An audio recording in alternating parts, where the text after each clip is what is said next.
Bonjour, alors s'agissant d'un état des lieux, donc un bilan de la situation actuelle qui est liée à la crise sanitaire du coronavirus, aujourd'hui pratiquement toutes les activités économiques sont en arrêt. Je parle du tourisme, des services, des industries, etc. À part le secteur de l'agriculture et de l'agroalimentaire qui continue à produire même avec les conditions sanitaires actuelles.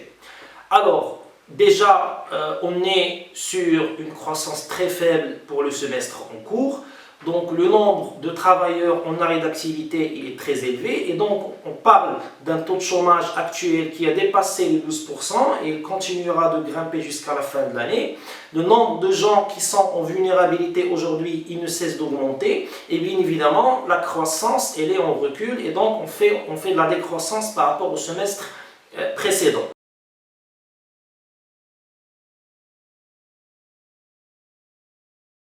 Alors, les entreprises du tissu économique, que ce soit les TPE, les très petites entreprises, ou les PME, les petites moyennes entreprises, sont en difficulté.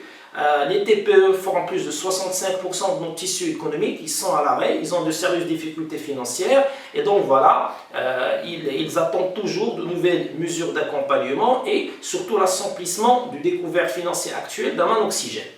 Alors, s'agissant des projections d'ici à la fin de l'année, alors déjà, le taux de croissance, il devrait baisser aux alentours de 1%. Et donc ça, c'est suite bien évidemment à une campagne agricole marquée par de la sécheresse, de très faibles précipitations, et éventuellement l'arrêt des activités économiques suite à la crise sanitaire qui est liée au Covid-19. Et donc le taux de croissance, il sera aux alentours de 1%. Et donc c'est le plus faible taux enregistré depuis des décennies. Alors, une nouvelle génération de population vulnérable, elle est en train d'apparaître et d'ici la fin de l'année, il sera estimé aux alentours de 10 millions d'habitants et donc c'est à peu près un tiers de la population et c'est énorme.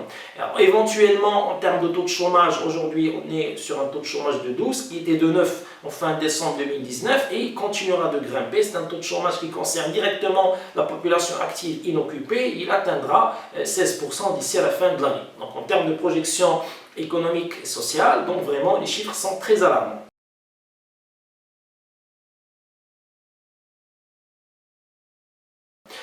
S'agissant des recommandations, tout d'abord, il va falloir soutenir le tissu économique marocain, donc des produits d'accompagnement plus spécifiques, plus adaptés à chaque catégorie d'entreprise, éventuellement des encouragements fiscaux importants, surtout pour les secteurs les très touchés par la crise sanitaire du Covid, comme le secteur du tourisme, et bien évidemment, il faut qu'il y ait un plan de réinsertion pour essayer de réinsérer les gens dans le marché de l'emploi, dans la perspective, bien évidemment, de faire baisser le taux de chômage projeté d'ici fin décembre 2020.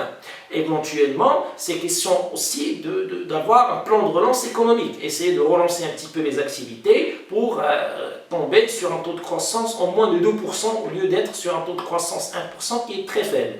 Éventuellement, il va falloir un petit peu booster les exportations marocaines. Et donc voilà, le Maroc, il doit beaucoup plus s'industrialiser et s'inscrire sur des chaînes mondiales. L'objectif, bien évidemment, est de réduire le déficit de la balance commerciale et un petit peu de faire améliorer les exportations marocaines en produisant des produits qui sont liés à la crise sanitaire actuelle, des produits de première nécessité et qui sont demandés par le reste du monde. Cela permettra au Maroc d'améliorer bien évidemment sa compétitivité et aussi de réaliser pour la première fois, pourquoi pas, un excédent en termes d'échanges commerciaux.